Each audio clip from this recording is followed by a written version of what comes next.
A strange call to authorities Monday morning. Someone finding a body inside a bonfire pile. The owner of a Tucson restaurant under arrest for killing an 18-year-old from Nebraska. Runard and League were seen on surveillance pulling into a Chandler Arco before leaving together that morning. And Runard told detectives he used cocaine and marijuana before meeting up with Parker League. When you talk about dismembering a body, it's very gruesome. This area is not really patrolled by anybody. This area is lawless. It's like the wild, wild west. Because he was the nicest kid in the world. Investigators searched the suspect's Dodge Challenger that League was seen getting in and out of. They found blood spots inside one car and trunk. In another car, they found several bags of cocaine and a rifle. Before I share some of the gruesome details, I do want to warn you, some of those details may be disturbing.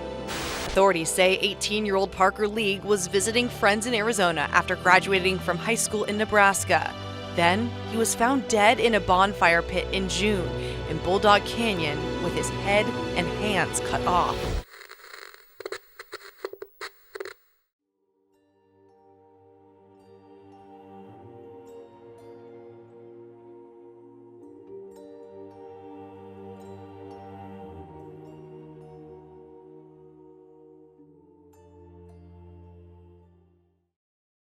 May 2023, an 18-year-old Nebraska native by the name of Parker League graduated from Gretna High School.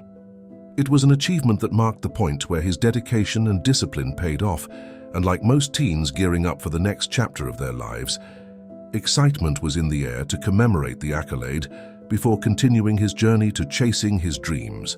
To that end, Parker League got his things packed the following month on June 9th, and made his way to the Phoenix Mesa Gateway Airport.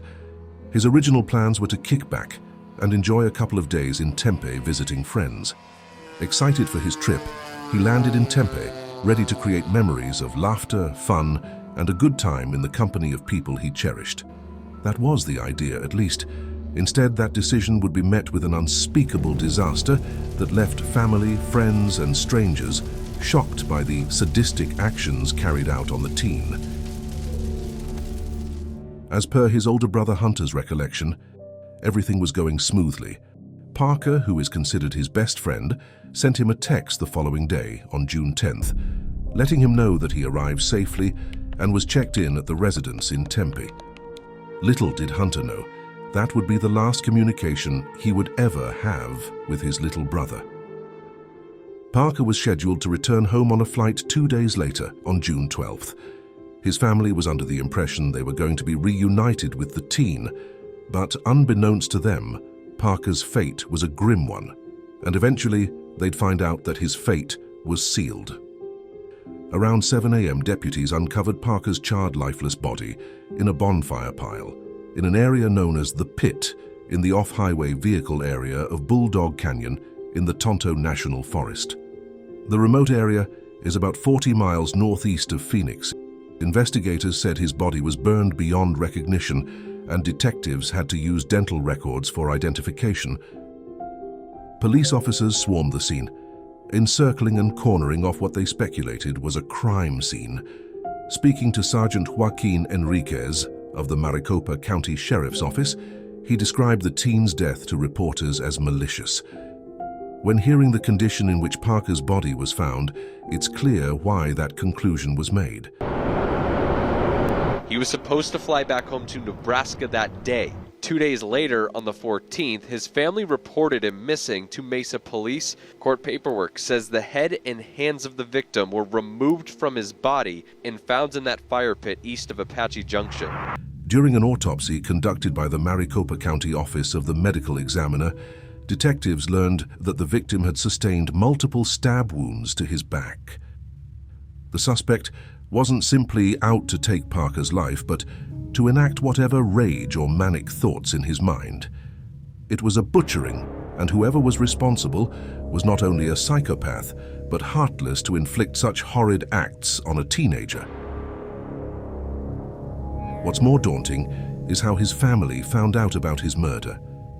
June 15th, 3 days after his body was found, his family realized they could not contact Parker, nor he wasn't back home from his trip, so they made a missing person report with Tempe police. That's when the news of what happened sank upon their hearts like a ton of bricks.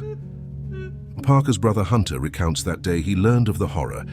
He would receive a call from his father telling him to come home, but from his voice, something was clearly wrong. I got a call from my dad telling me to come home, and I asked him why about 3 times. And the 3rd time he tried to explain it, he just started breaking down. It was as emotional as it was heartbreaking, hearing him describe his father being overwhelmed with so much grief that he broke down into tears trying to explain the news. His mother, distraught and hurting for the loss of her son, had one wish, according to reporters that reached out to the family, to find the one responsible for her son's murder and bring them to justice. The problem was, given the nature of the crime, that was easier said than done for detectives. As stated by the expertise of retired FBI special agent and Baseline Investigations owner Jim Eagleston, the body being burnt also hinders the investigation by way of destroying evidence with the fire. The fact that the body was burned itself makes it a very malicious crime, and that's going to make it more difficult to recover some of the evidence. It could even make it more difficult to determine cause of death.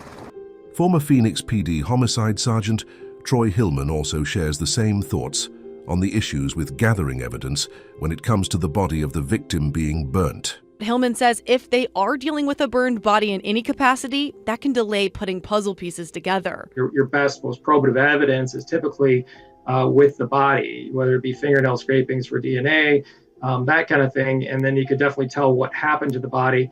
And then you look for things around the scene. So I would think it will be a little bit more detrimental to have a burnt body.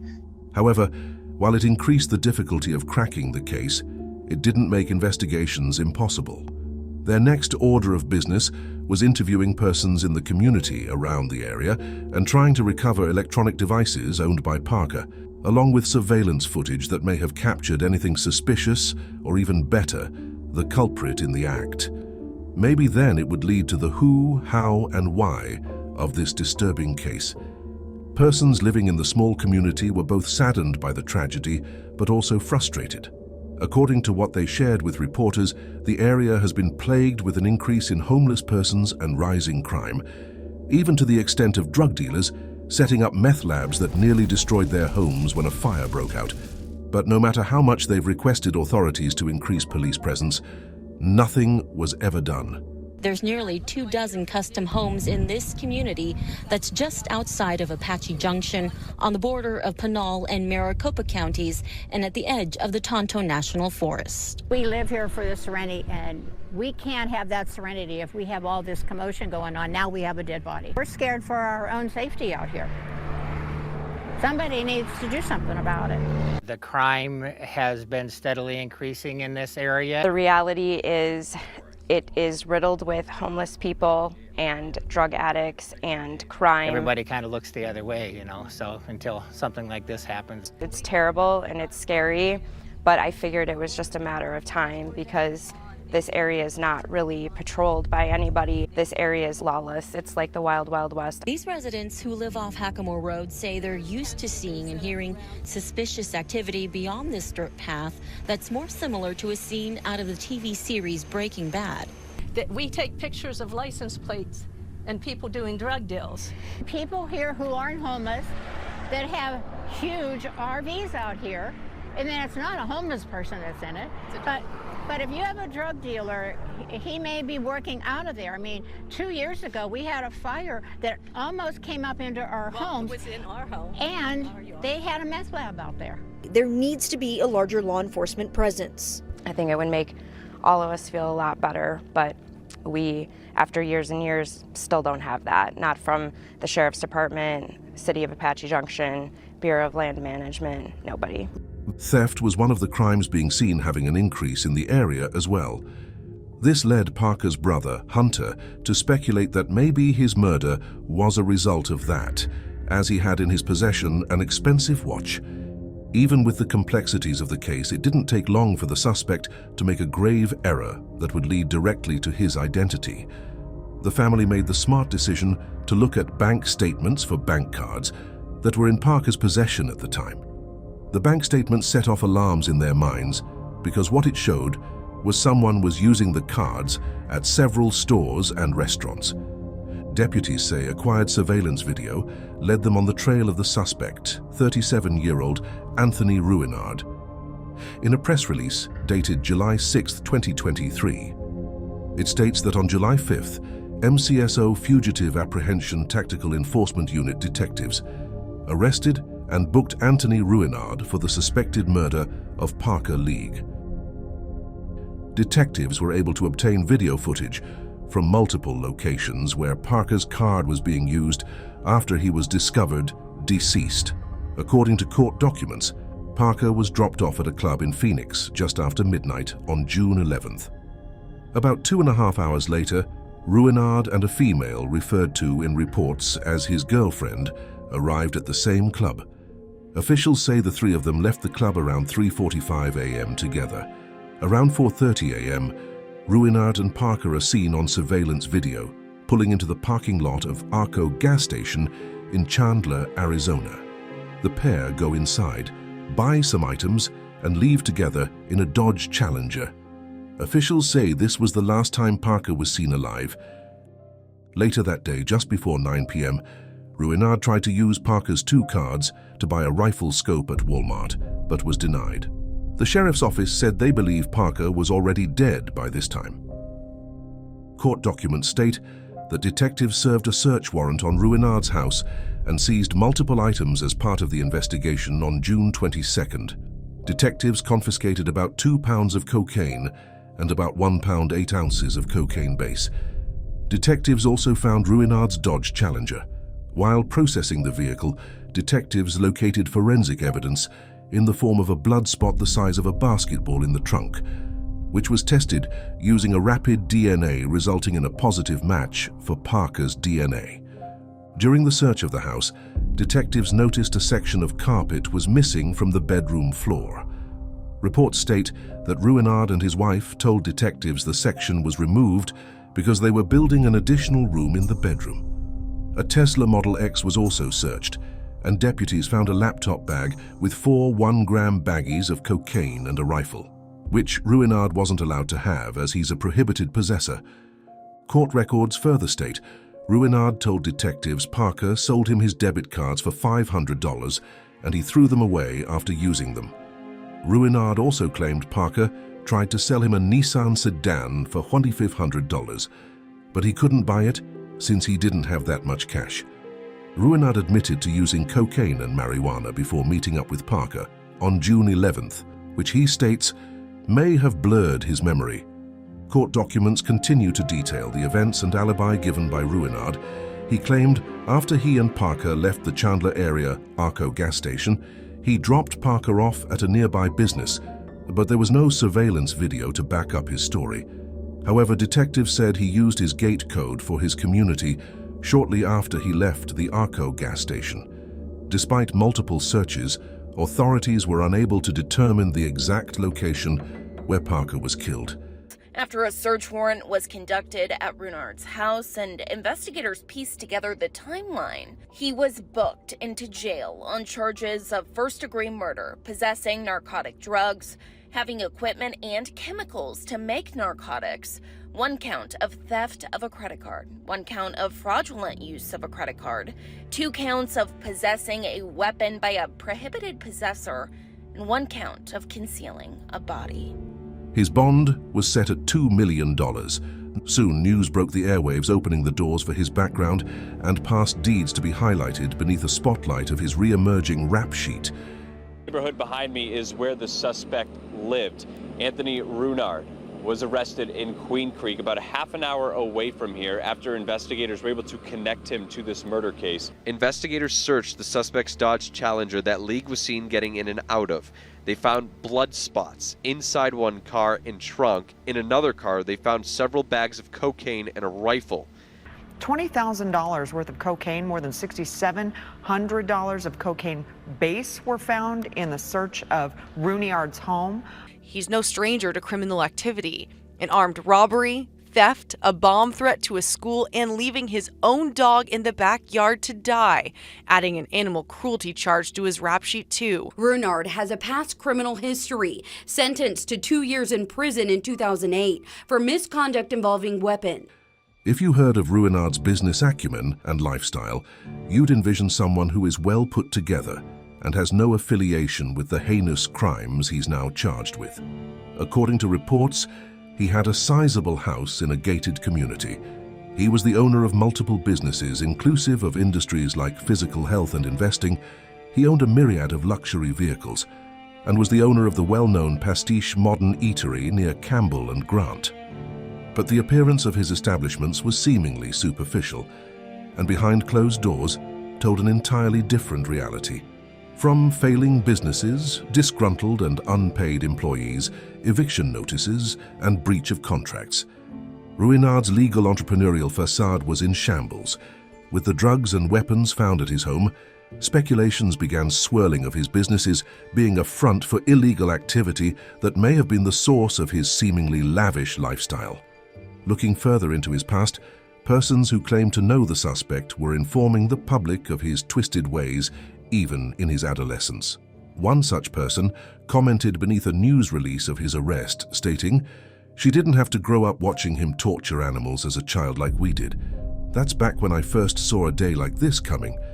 And I tried to explain to him how wrong animal cruelty was, and it just didn't register. This takes me all of the way back to the traumatizing memory of his dad kicking Auntie G down the stairs while she was pregnant with him when I was about 6, almost 7 years old.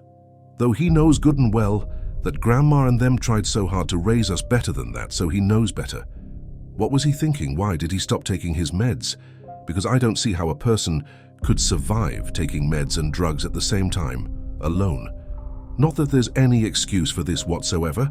That young man or his family didn't deserve this, I'm pretty sure of. Tell me that this is just a bad déjà vu or dream. He could hit a baseball 90 miles per hour as a teenager, which means he could have easily made the pros, amongst other positive things, that he could have done with his life instead. Not that I like to judge anyone, it's just that this rips my heart out. Even though we all have free will, I kept praying for years and years that he would get better. I was already sitting down and still almost fainted. Why? Along with these snippets of his troubled upbringing, unearthed court documents online show that he's been embroiled in lawsuits over the years. On May 19, 2014, KJK Financial Incorporated filed a lawsuit against Anthony Ruinard in Maricopa County Justice Courts, West Mesa, a justice court located in Maricopa, Arizona. On June 6, 2018, Anthony Ruinard filed a other family lawsuit against Najma Adow in Maricopa County Superior Courts in Maricopa County Southeast Regional Court Center, located in Maricopa, Arizona. Anthony Ruinard has seen a long line of legal issues and crimes that now have him facing his freedom being stripped away. If he's guilty of the charges laid before him for the murder of the young teen, whatever justice decides will be his to bear. I'll continue following the case to bring updates on any trial findings and information.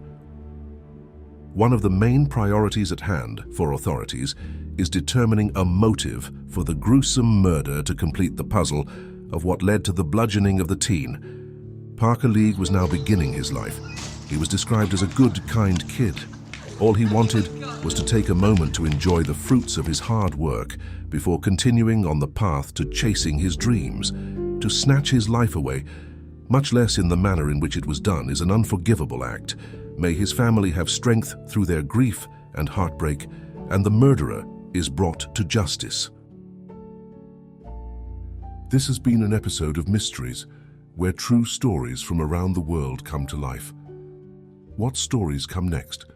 Like, share, comment, and subscribe to never miss what intriguing chronicles will be told.